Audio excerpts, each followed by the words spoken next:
Well, hello and welcome all you wonderful people out there in YouTube land to the Texas Special YouTube channel. For this March 2025, had a brain fart there, sorry. O-scale locomotive product review, we're going to take a look at this Lionel Erie-Lackawanna RS-3. Now this engine is from the 1991 Lionel catalog, and it is actually part of a set. The Lionel number 6-11726 Erie-Lackawanna freight set. Now the set came with a auto rack, a tank car, a gondola, a bulkhead flat car, a box car, and a bay window Erie-Lackawanna caboose. None of that is here. This is going to be just the locomotive by itself.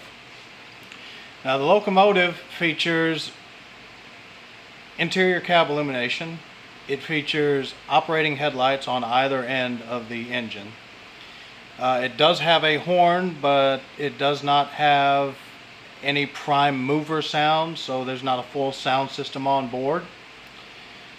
It is admittedly in a little bit rough condition. You can see some rust along the walkway there and on the railings, but hey, I mean that does kind of give it a little bit of a more prototypical look, so I can dig it. And you can see the built January 1991. I myself am a product of 1991, of course May of 91, so you know, me and this engine, we got some similar things going on age-wise. The paint job on this engine is a little sloppy. So you can see it's a little thinner here than it is there, both in terms of opacity, if that's really a word, opaqueness. You know, it's a little bit more thin and translucent, and it's literally, like figuratively thin. This end of the stripe here is thicker than that end of the stripe there. This stripe is much thicker than the top stripe, although it does carry the same width all the way through. And there's a fogginess with the separation in the yellow and the gray, and the yellow and the red, or maroon rather. And that carries all the way through. Not necessarily so much the thick versus thinness, but the paint separation being rather sloppy. Now they did do a good job of attempting to get good paint application around all the various ridges and cast-on grill detailing along the side of the locomotive. But overall, a rather sloppy paint job by any standard. Not that that detracts from the locomotive a whole heck of a lot, but if you are a stickler for details, then if you're a stickler for details, number one, you wouldn't be buying this engine. But you know, you get what I mean. If you're OCD about something like that, it's going to irritate the heck out of you. Me, I can deal with it. It is what it is. The radio equipped and the built 191, those are actually pretty well done.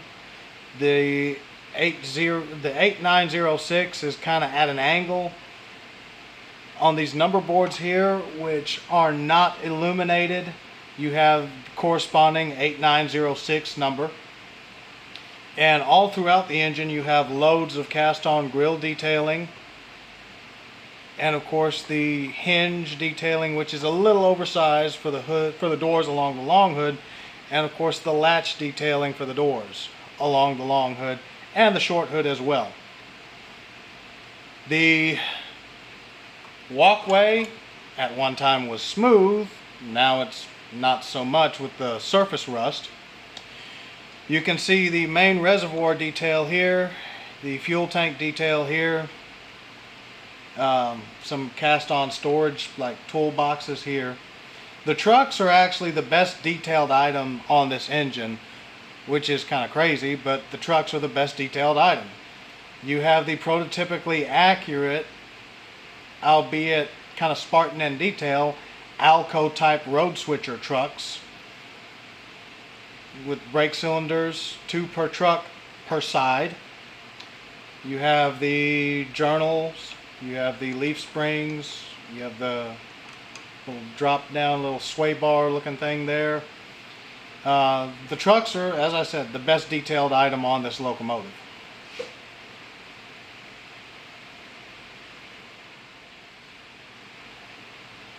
Looking at what would prototypically speaking be the rear of the locomotive, you have the handbrake here on the front of the short hood, on the end of the short hood.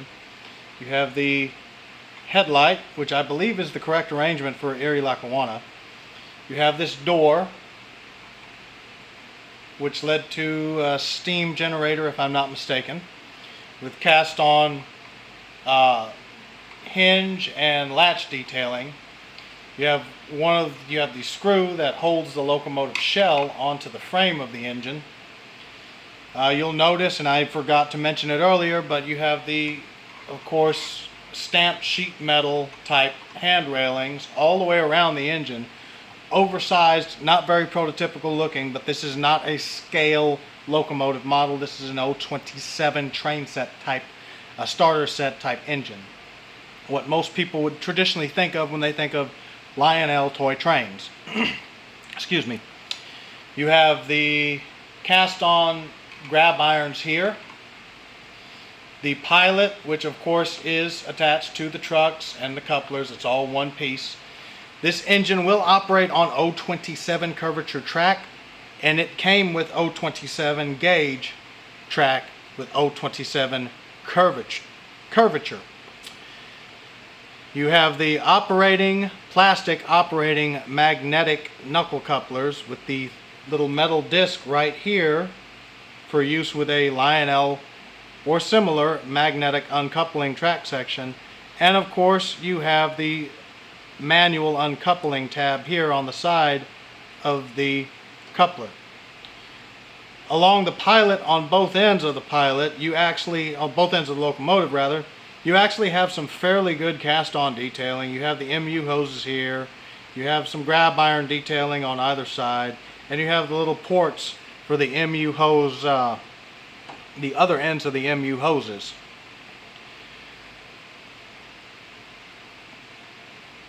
The door, cab door on the fireman side of the locomotive is cast on, but it does feature the latch detailing. Doesn't feature the hinge detailing though.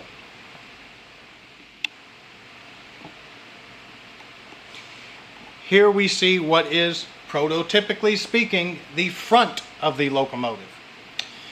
Again, you have the screw that holds the shell to the locomotive frame. You have the cast-on grab irons, oversized stamped sheet metal hand railings. You've got another little grab iron right here that's cast on. And this detail right here is where the bell should be. I've neglected to mention that. There's another one on the other end, but the bell would not have been mounted there.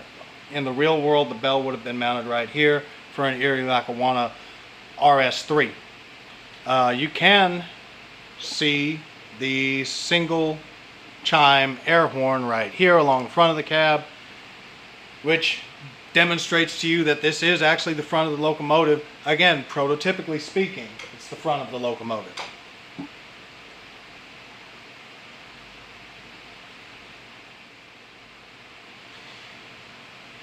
Looking at the top side of the long hood along the locomotive, you will notice this cast on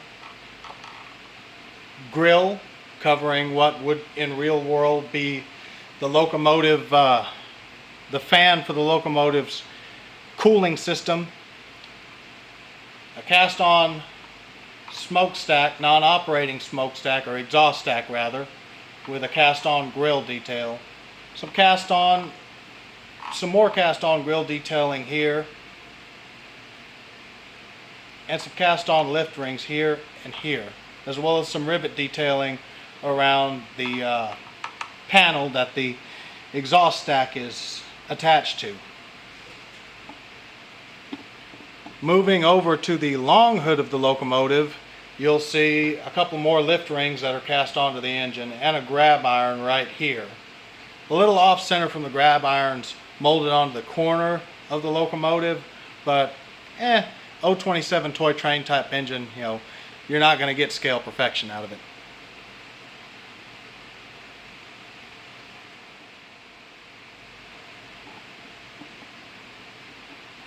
I did neglect, and I apologize for that, to point out the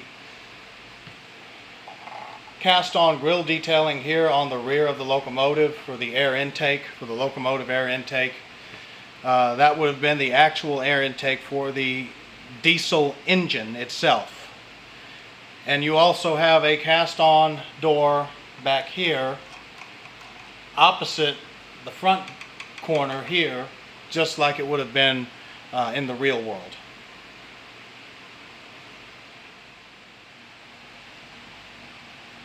All right, I got a short train made up on the railroad, so we are gonna fire this thing up, couple up, and pull. We'll get this guy going around the railroad a few good times. Hope y'all enjoy.